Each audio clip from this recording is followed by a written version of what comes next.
Starting from this lecture, we will discuss amplifiers, but these amplifiers will be taking input signal in the form of what is called differential signal, and the output voltages, they will also be in the differential form. So the first question that will arise is that if we already have amplifiers, then why we are going for differential version of the amplifiers? So first we will try to see that what are the differential signals, because as I pointed out, these amplifiers will be basically sensing the differential signal and producing the differential output signal. So the signals are classified broadly into two categories. First is single-ended signals, and second is differential ended signal. So first we will see that what do we mean by single-ended signal. So this is the kind of signal that we have been dealing with. So for example, if we have a source Vs and it will have certain internal impedance Zs, then one can sense the voltage at the other end of the source with respect to ground. So here one can sense what is the V out. So for example, if we have a sinusoidal signal here, then this output is also going to be sinusoidal, and now this is going to be sensed with respect to ground. Right. So such signals or system or scenarios are called single-ended. That means one node is useful and it is measured with respect to ground. Now we have another set of signals that is called differential signals.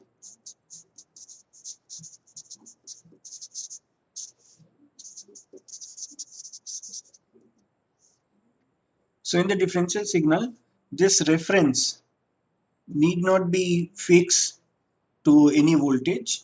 This itself will be varying with time. So here this output will be sensed with respect to another node which will also be of similar type.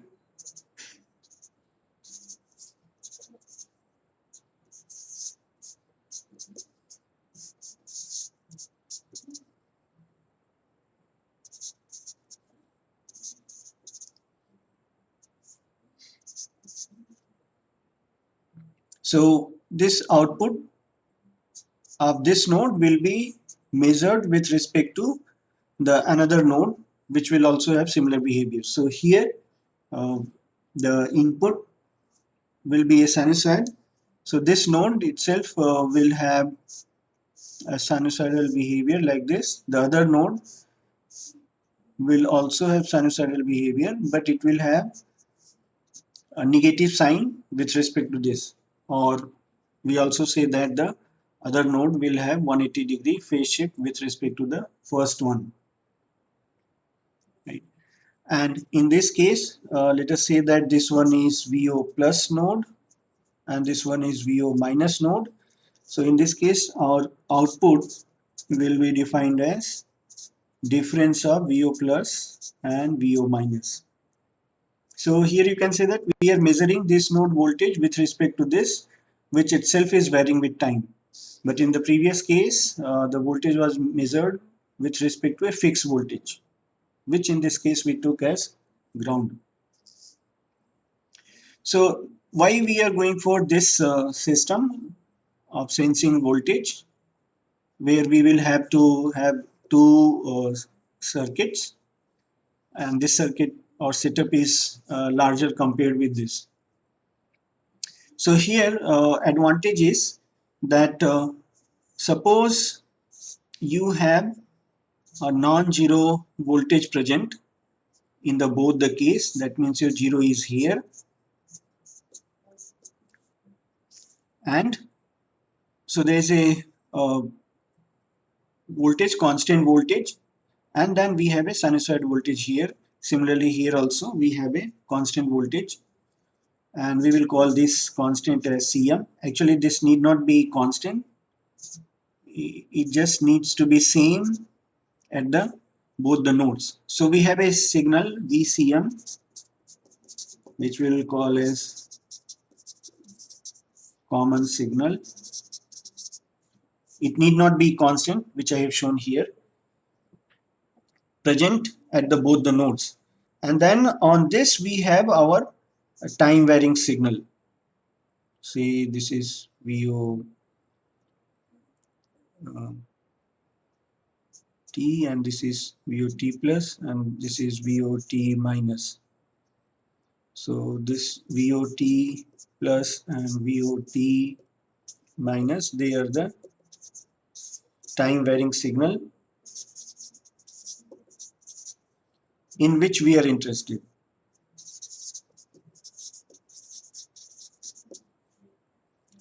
So now you can see that if we define this output, the net output in which we will be sensing, then we'll see that this common signal, this will get cancelled out, because here you can say that VO is going to be this one, which is VOT plus VCM minus VOT minus plus VCM.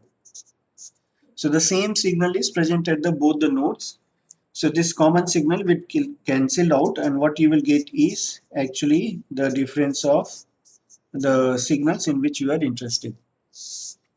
However, if we go for the single-ended version, then you can see that you will have to sense, or both the signals have to be sensed or dealt with all the time. So in this case, your output is going to be VOT, which is time varying, the signal of interest, and this VCM is a common signal which might be arising because of certain condition that we have imposed, or this also might be undesirable. So this common signal uh, may be undesirable and or uh, not desirable, but arising because of the certain biasing conditions. So this is the biggest advantage of this type of signal, and these signals will be called as the differential signal. So we say that we have a differential output here. So if these common signals, they are noise, unwanted signal, then we see that the differential signal rejects the noise, common noise, which is present at the both the nodes. And that is why we try to design amplifier which sends this type of input and which produces output also of this type.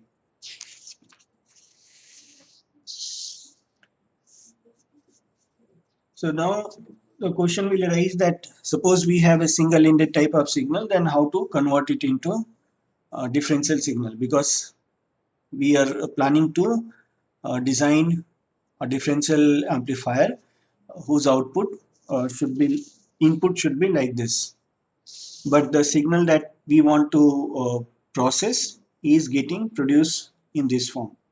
For example, you have a microphone.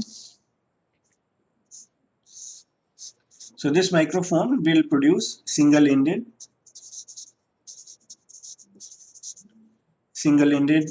output voltage because of the voice, right? And this we want to convert into differential, or these, they are also called double-ended. So there is one simple way of doing this, that is using center tap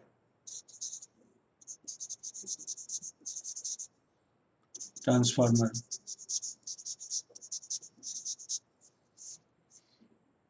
So the primary winding of the center tap transformer is connected to the single-ended source, and the other is grounded. So here we have Vs between this node and ground.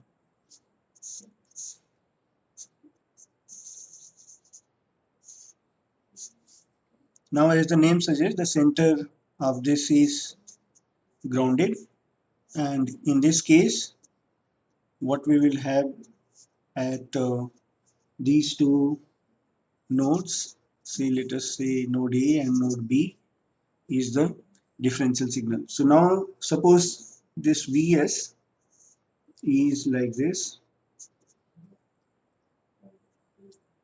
So, and this is 1:1 transformer. So what happens here? The net voltage, suppose Vs is like V0 sine omega t. Since this is 1:1 transformer, so this will also be equal to voltage between node A and B, node A voltage with respect to B. So VAB is also going to be a sinusoidal like this of amplitude V0, right?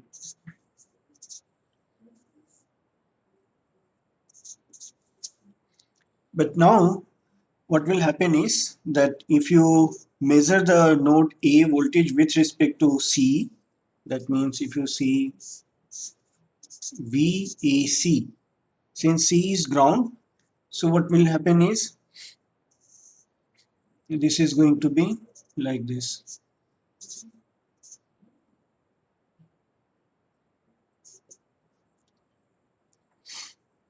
And this amplitude is going to be VO by 2. So node A will have a voltage which will be half of the node AB voltage. That means this with respect to input also it will be half, right? Now if you see the BC voltage,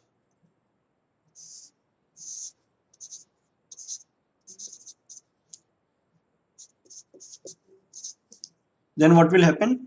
See what, so during the positive half, when the transformer is fed with the positive voltage, the net A to B voltage is also going to be positive. That means the what relation will hold for the potential of each of these three nodes? VA node is going to be greater than VC node greater than VB node. So this is what will happen during the positive half. So since C node is at higher potential compared with B, so that is why when you find out B with respect to C, this voltage is going to be negative. So VCB is actually going to be exactly like this, but BC is going to be reverse of that. So BC is going to be like this. And this will also be of amplitude VO by 2. Right? So here also we can write VAC is going to be equal to VCB equal to VO by 2 sine omega t. Right? So what we have been able to do here is take a single ended signal, convert it into differential signals, and now when you find VAB, which will be VAB is going to be VAC minus VBC. So C is common, right?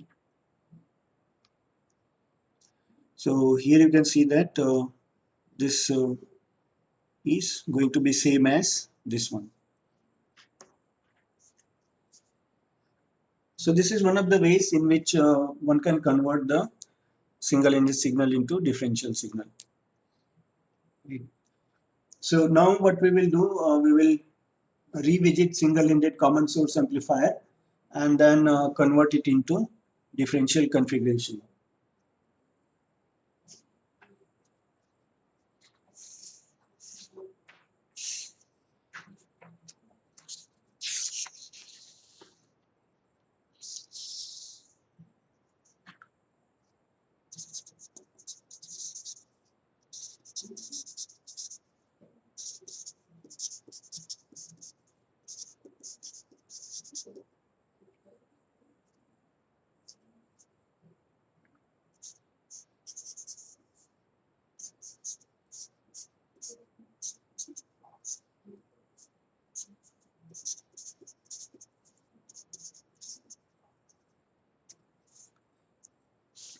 So this is a common source amplifier with source grounded. And on the input side, what we will have is DC bias, VGS, and plus a time varying signal which we want to get amplified. And on the output side, what we will have uh, a DC plus a time varying output. So this is currently the single-ended configuration, that is both input and output are sensed with respect to ground. So now what will be problem here? So let us write the total output VO, which will be equal to VD plus VO time varying. Now let us try to see that what will be this VD.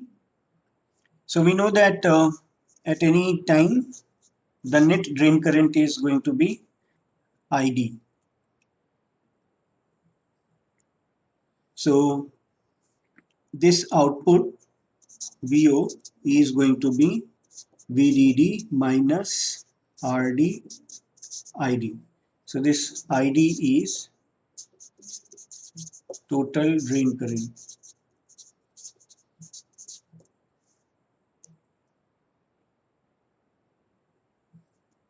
Now this ID will have two components, one arising from the DC bias at the gate, second arising from the time varying part. So there will be DC part and a time varying part. So the total output will be VDD minus RD ID plus ID. This becomes VDD minus RD ID minus RD ID. So here we see that we have this much of DC part, right? And this is AC part.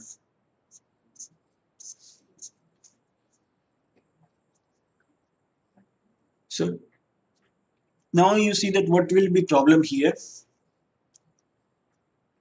Suppose there is a fluctuation in this DC supply which we are using for biasing, and this could be because this DC voltage is being generated after rectification of AC signal. So there will be some fluctuation in the DC supply.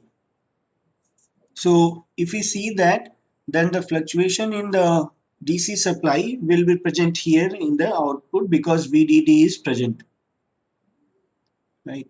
Or if there is any unwanted signal present here because of whatever reason, despite our best effort, then that will also be present here. So that will affect your output.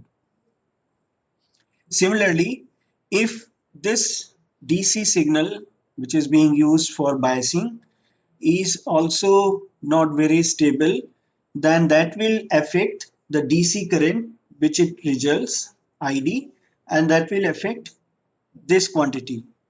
So that means if any of this DC, whether VDD or GS, is getting affected because of imperfection in the system, then your output will also get affected.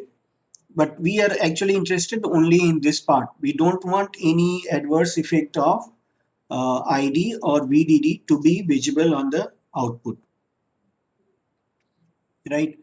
And not only that, this GS and VDD imperfection will be present here. If there is any other time varying current present here also, in addition to the desired time varying current that we want get amplified, then that will also be present here. There will be another term arising because of any other time varying current present here, unwanted, right?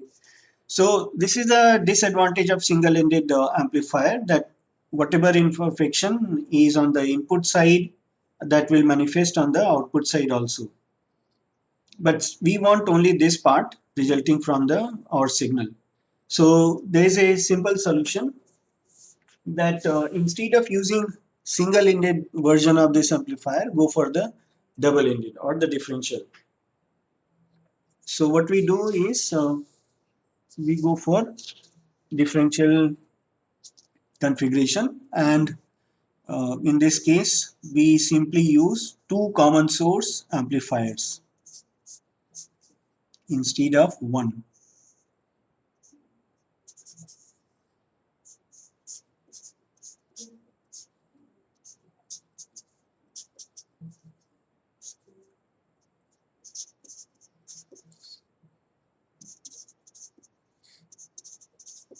And of course both should be identical. That is very important requirement.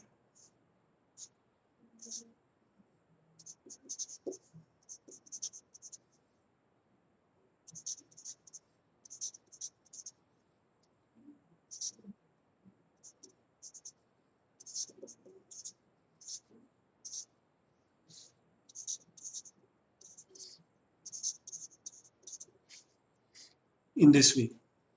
And now what we do, we take our usual input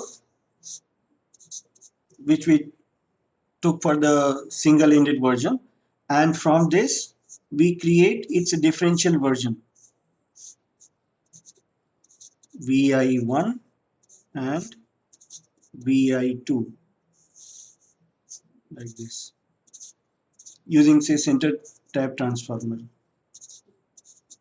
So if this amplitude is Vp, this becomes Vp by 2, this also becomes Vp by 2 here. So we split single-ended into differential input and then feed to the two individual amplifiers of this pair. And biasing part will be identical.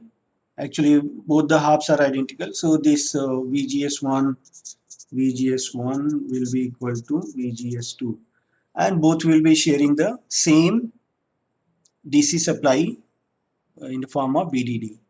So now you can see that each of the individual outputs, they are going to be of same form that we arrived earlier for a single-ended version, minus RD ID. Right. So this is for 1, and VO2 is going to be VDD minus RD ID2 minus RD ID2 here. So here also we can have the same scenario. That means there is a unwanted change in the gate to source DC bias at the both the MOS, and similarly there is a some unwanted signal present in the DC supply in VDD also, right? So exactly same, you can say that both have exactly same source. So whatever unwanted thing is present here, the same will be present here also. Similarly, we have already taken VGS1, VGS2 identical. So this ID1 and ID2, they are also going to be exactly identical, right? Now, if we create this circuit and try to take our output of interest as, so this is the time varying output, as the difference of the net outputs, single-ended outputs. So here you can see that this will be simply minus RD ID1 minus ID2, right? So the problem that plagued the single-ended version at input and at the bias is not going to be present in this version of the amplifier, right? So this is one advantage that we obtained here, and that is why this version is more preferred. So we say that this leads to rejection of common noise at the output. That means at the drain of the two MOS. So this is one very good desirable benefit. There's one more benefit. So to understand that, we will try to see the this output voltage at the drain here. In fact, first we look at the single-ended version here.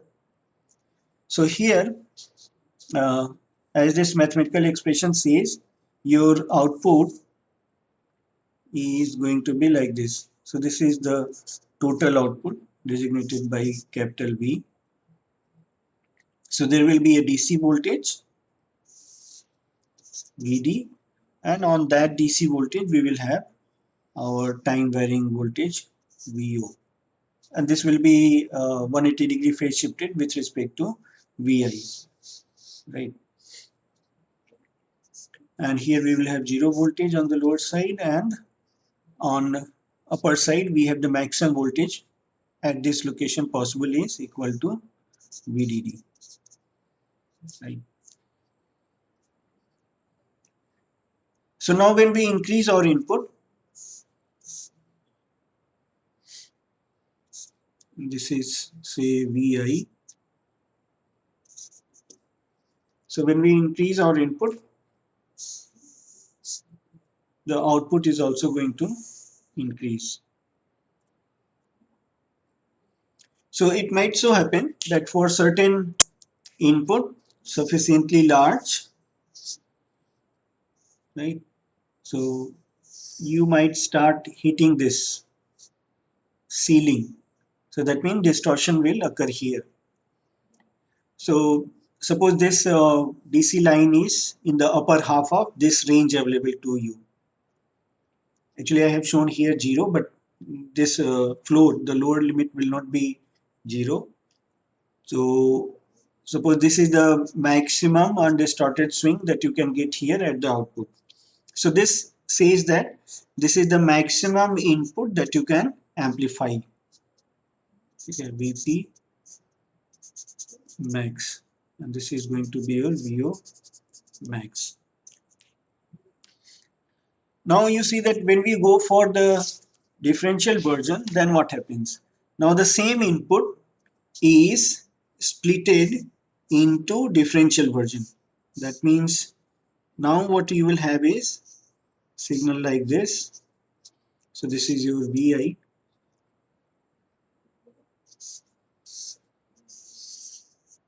minus this. So your net input is going to be Vi1 minus Vi2. So Vi is Vi1 minus Vi2. So as this input increases, these two differential versions, they will also increase. But now you can see that for the single ended, if Vp max was the situation when distortion occurred, then here what you will be getting is the maximum amplitude. This is going to be equal to Vp max by 2. Now when you create a differential version using same circuit, exactly that circuit, but now two numbers. So here you can see that at this location, your output is not going to be so large. Rather, each of the outputs are now going to be half of what you are getting here, right? So here you still have ceiling of VDD, but each of these two outputs, they will be only half of what you have got here. So it will be like this. So here you can see that this signal which led to distortion in the single-ended version will not lead to distorted output, because the now input that each of these half they are handling is half of the original one. So you still have more room for the growth of the input signal. That means using this setup, you will be able to amplify input which will be larger compared with the single-ended version. So this is the second and very desirable advantage that we obtain from the differential version. So the second advantage of this is that larger input without distorted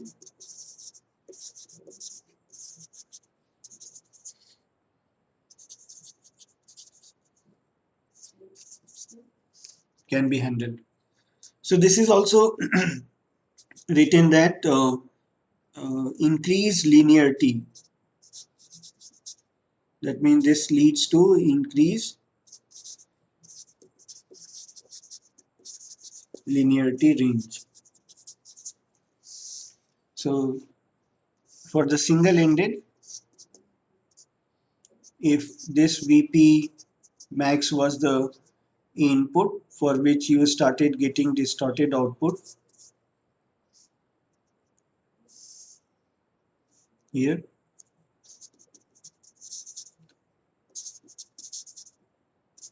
so this is the scenario for the single ended. If your input is VP max, you will start getting distorted output. This is equal to VDD. No, I mean not VDD, rather VO max. So now if you go for the differential version, Vi, then you will be able to handle a signal which will be 2 times that of VP max. Before the same VO max is it.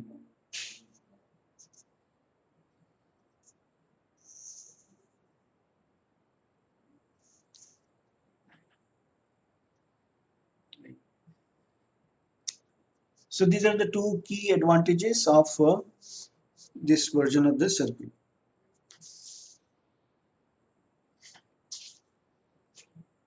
But we will see that even this version of the circuit has certain problem which we will rectify.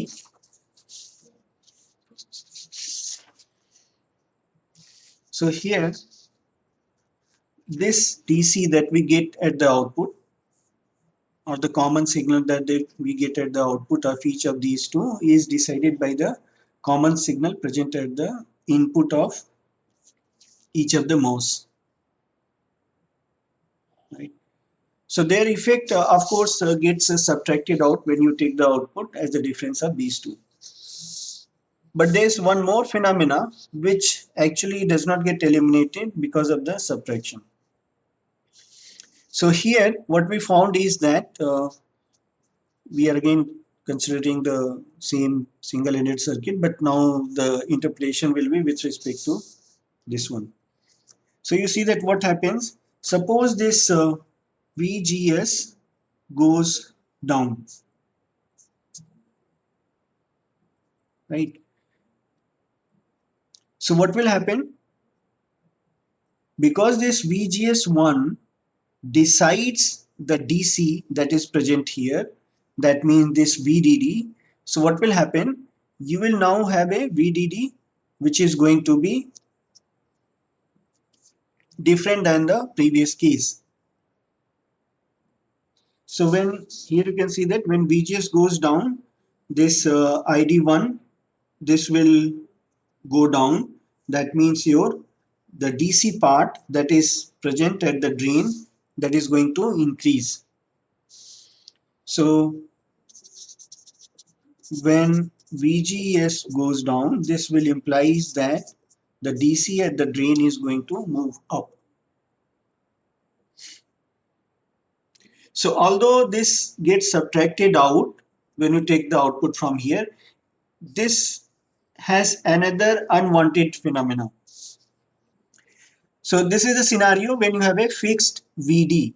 Now suppose your VD goes up, then what you will have, this kind of scenario. You again have same ceiling, that is VDD. Now instead of your VD being here, it has moved at this location. So this is a new VD and this was your old VD.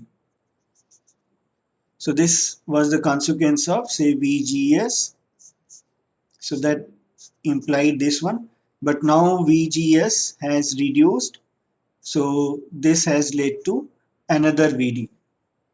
Now you can see that the, say, this blue color signal which was not getting distorted with the original VGS will now start possibly getting distorted because this range has got reduced. On the upper side you have VDD that cannot be changed. So now you can see that on the lower side signal will be fine, but on the upper side you will start getting distortion. So taking the output in the difference form unfortunately will not be able to eliminate this effect of the change in the uh, common signal present at the input side, right? And why this is happening? Because here you can see that the source has been forced to be fixed. So now if this gate node voltage varies, the VGS is definitely bound to vary. So if this voltage varies, gate to source voltage will vary. That will lead to variation in the DC signal at the output or the common signal at the output, and that might lead to clipping or distortion in the output if the output is sufficiently large and on the upper side you do not have enough room or enough voltage range available for the swing. So how to solve this third problem that we are facing here? Reduction in what is called voltage headroom. This range is called voltage headroom. So reduction in the voltage headroom because of the change in the common signal at the gate. So fortunately there is a very simple solution, and we will see that circuit, and that circuit is actually the most common version of the differential amplifier that is implemented. So what is the source of the problem? Source of the problem is that source of the MOS is forced to be fixed at a certain voltage. So what we want this source to be free, so that when the gate voltage because of this bias changes, then source should also be free to move so that the net gate to source voltage is fixed, and that means that will keep this DC output voltage fixed, and it will be independent of the fluctuation in the gate voltage. So how we allow the source to vary is by doing current biasing.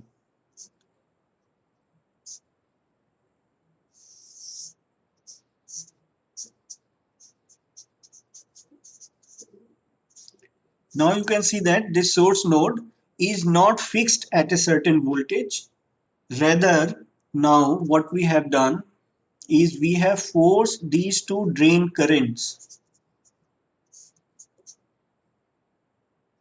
the total drain current, to be constant.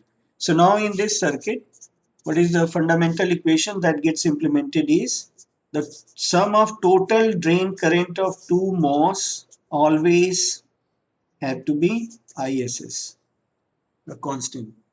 This is constant. Earlier, in the older version, you can see that the this drain current, the net drain current ID1, similarly ID2. So ID1 plus ID2, they were not fixed, not constant,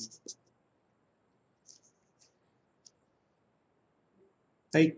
So here the total source current is fixed, here the source voltage was fixed, and this created this kind of problem. But now you can see that what will happen here is we have, say, VGS,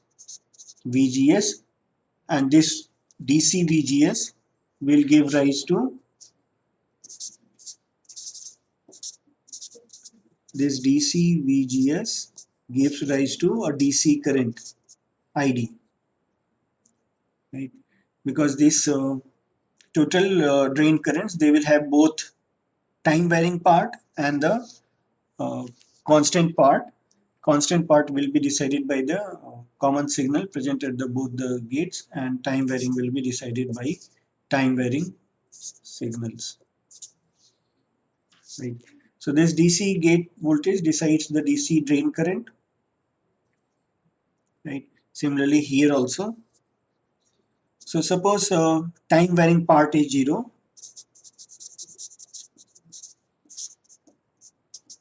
In the beginning, and you only have DC part present here. In that case, the DC current flowing through each of these two MOS is going to be exactly same. So here ID1 is going to be ID2 is equal to only the DC, because there is no AC on the input side. So the net drain current will also be only DC. So from this equation, this fundamental equation for the differential amplifier, it says that ID plus ID is equal to ISS. That means ID is going to be ISS by 2. So all the time, the DC current that will be flowing through these two MOS will be always equal to half of this bias current. That means the DC voltage that you will see at the drain of each of the MOS is now going to be VDD minus RDID, and this becomes VDD minus RD ISS by 2, and this is going to be fixed.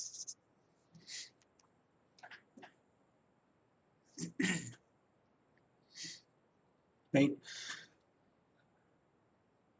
So now you see that we have this scenario, no time varying current, and then only DC flowing through both the MOS, and both the DC are going to be equal to ISS by 2.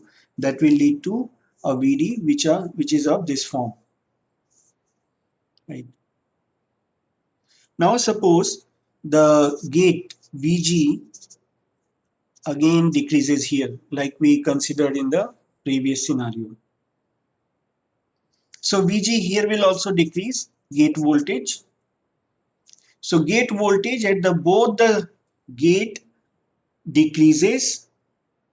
So momentarily it will imply a sort of that both the gate to source voltage decrease, and since both the gate to source voltage has decreased, the DC drain current for both the MOS should decrease. That means this DC part should decrease, but that cannot happen because the net current has to be equal to ISS.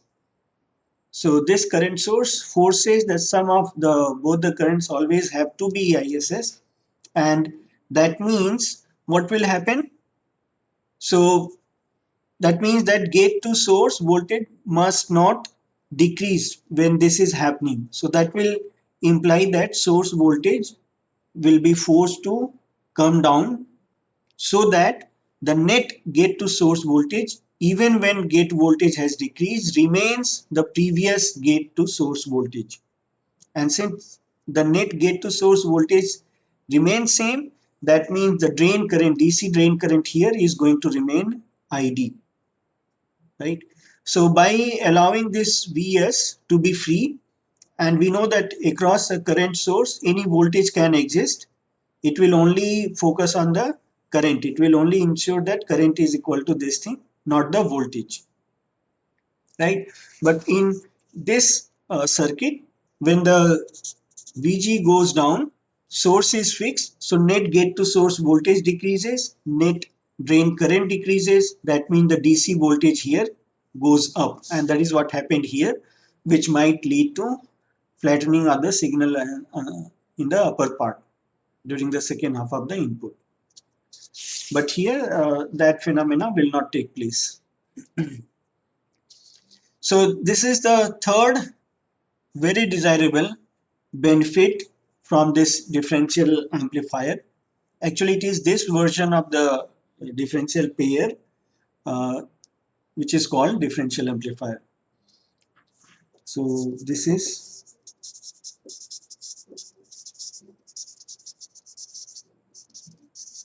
amplifier, and this because this does not allow the DC at the output to fluctuate with the fluctuation in the DC of the bias, and that is why this one version is more popular.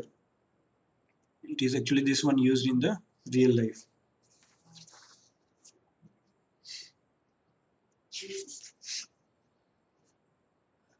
Okay. So now there is a slight different version of this circuit. So here you see that the other end of the source is here fixed to 0 voltage, and because this one is 0 and we definitely need a positive gate to source voltage, so we will have to apply a certain positive gate voltage here, so that there is a net gate to source voltage greater than the threshold voltage and channel gets created. So we will again have to put some setup here so that a DC voltage can be applied here. So to keep this input side simpler, what can be done is that instead of making this to 0 voltage, this can be made negative, so that this will possibly also be negative, and in that case, even if you don't apply any DC here, there will be net gate to source voltage, positive gate to source voltage, and possibly greater than threshold voltage. So the another version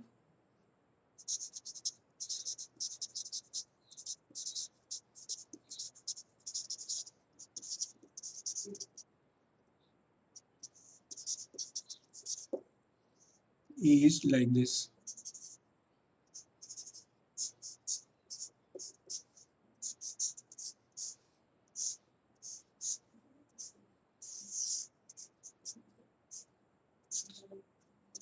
So here we have a positive voltage on the upper side, on the lower side we have a negative fixed voltage instead of 0. So in this case there will be 0 DC plus your time varying, 0 DC plus only the time varying signal can be applied here.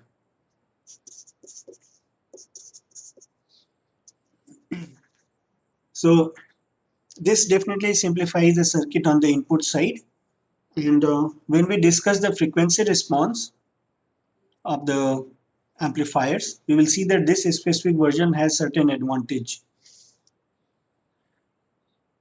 And now you can recall that the op-amp that is used basically requires two voltages, one positive voltage, another negative voltage.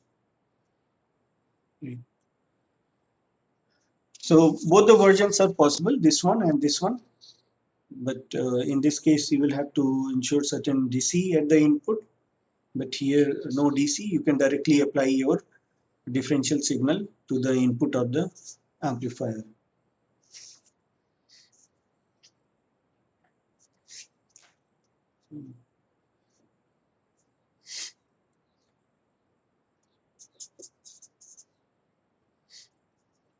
Now here we would like to see that how each of these drain currents they vary with respect to input ID1, ID2.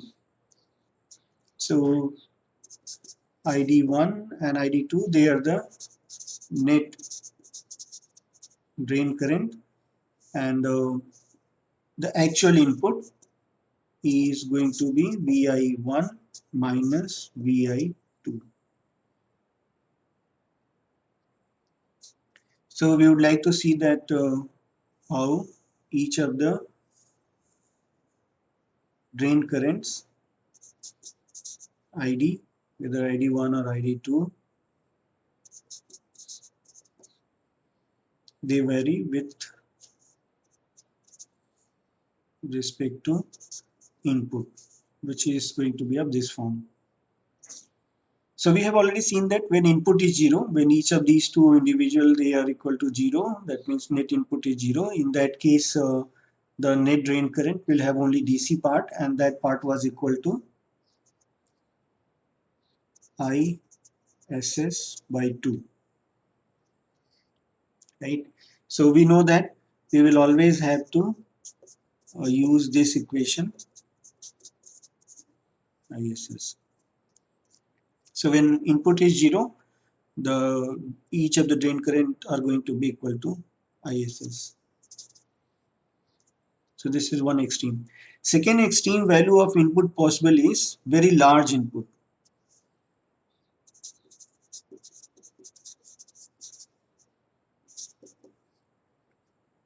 Right.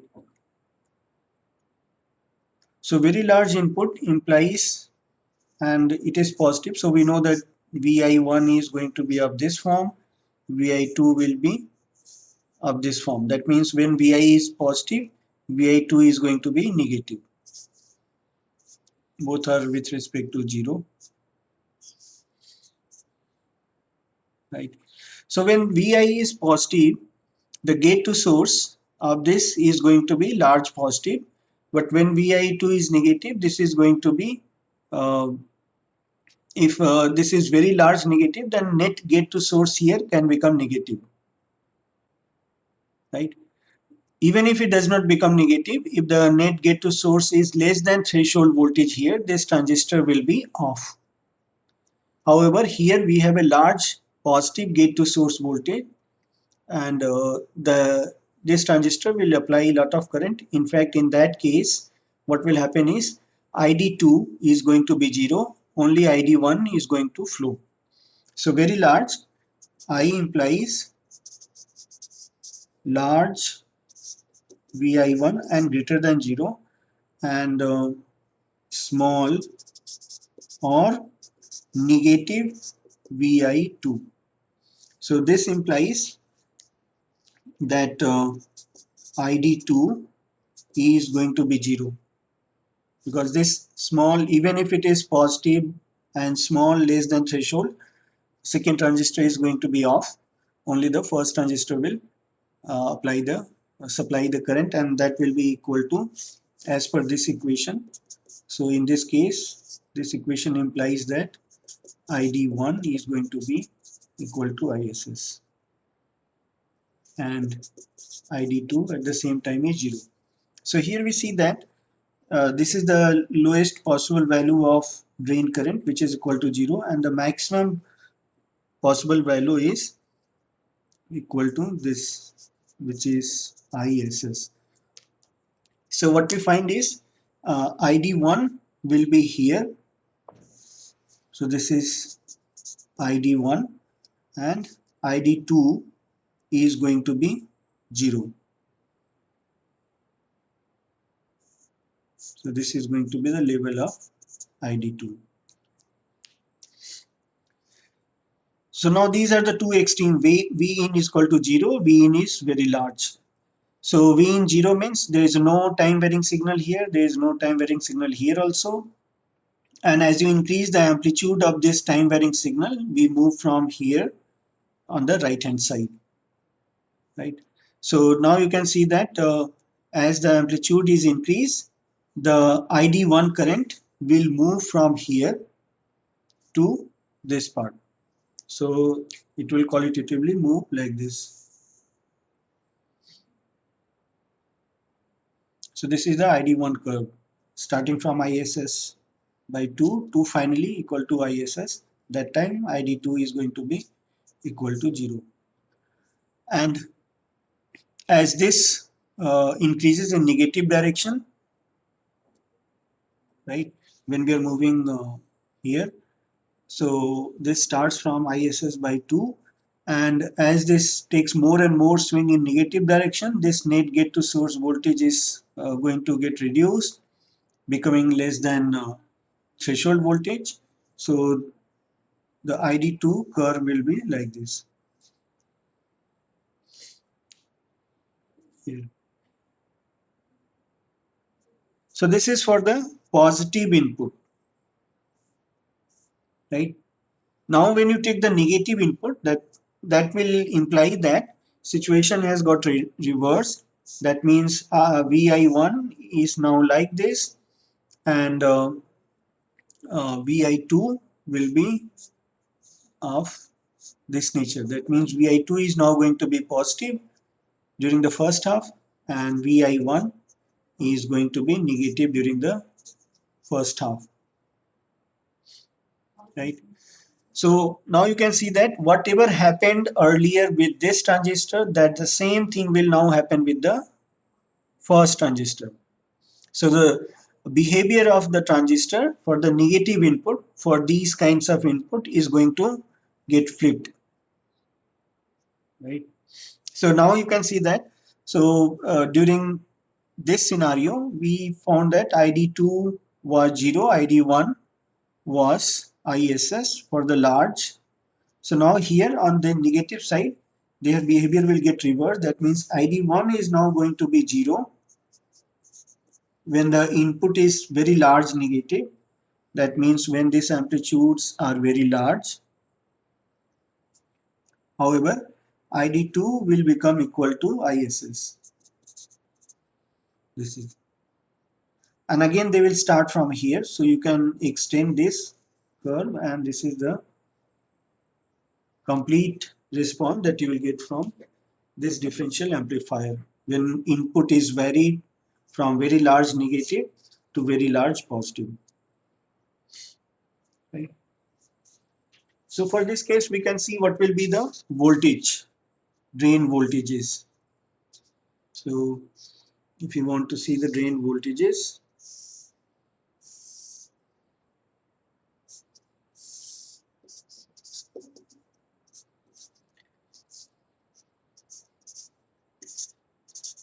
VD1 or VD2. So VD1 is going to be VD DC plus VO1 that you will see here. Similarly, the net drain to source voltage is going to be VD2 plus time varying voltage that you will see here.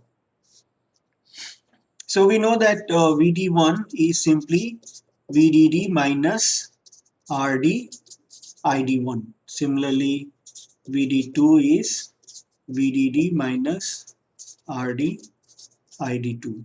So because we now know the behavior of ID1 and ID2 for entire range of input, so we can see that what will be the behavior of VD1 and VD2, right?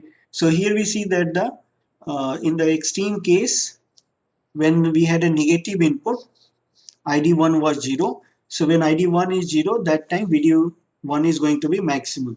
So for the extreme large negative voltage, uh, the maximum voltage that is possible is VDD. So when we start from here, ID1 is 0, that time VD1 is going to be equal to VDD. So here this is going to be starting value of VD for very large negative,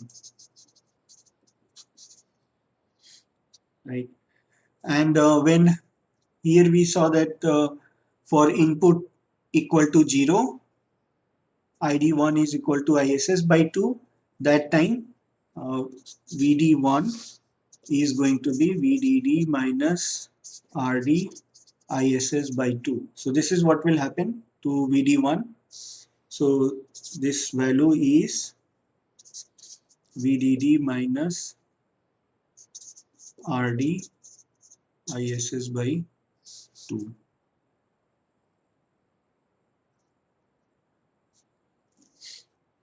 Right?